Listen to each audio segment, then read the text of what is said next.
আসসালামু আলাইকুম, সবাইকে শুভেচ্ছা।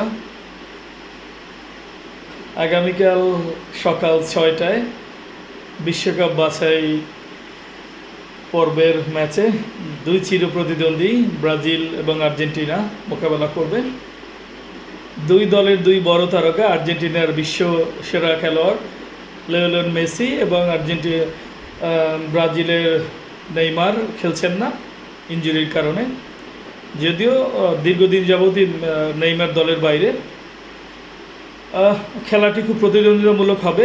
আমি একজন ব্রাজিলের সাপোর্টার হিসাবে ব্রাজিলের জয় চাই। অপরপক্ষে বাংলাদেশে তথা বিশ্বের সবথেকে বেশি সমর্থকদের দল হচ্ছে আর্জেন্টিনা।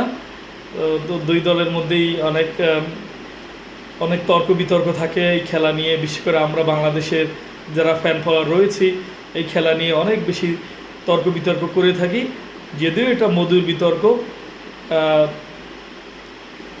পরিসংখ্যানের দিক দিয়ে যে দলই এগিয়ে থাক না কেন, বর্তমান সময়ে ব্রাজিলের থেকে আর্জেন্টিনা একটু এগিয়ে।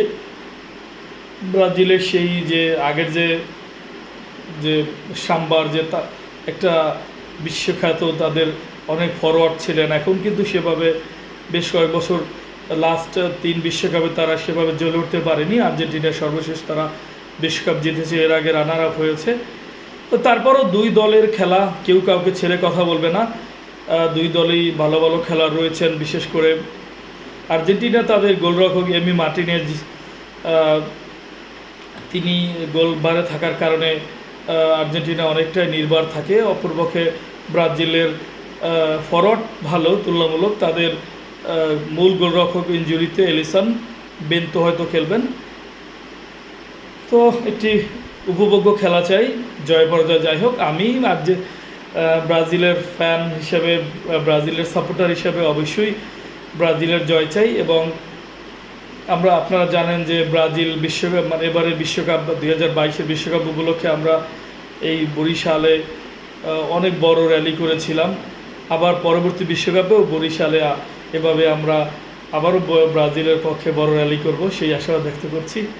আজকে যদিও সে বিষয়ে কথা বলার জন্য আসিনি, তো দলের জন্য সমর্থন, এবং আজকে যারা আমার ব্রাজিলের যারা মানে সাপোর্টার রয়েছেন, আমাদের দলের খেলা দেখবেন এবং আমরা যখন কোনো কমেন্ট করে দেখবেন যে আর্জেন্টিনারা ঝাঁপিয়ে পড়ে, তো আপনারাও এভাবে পাল্টা জবাব দিবেন।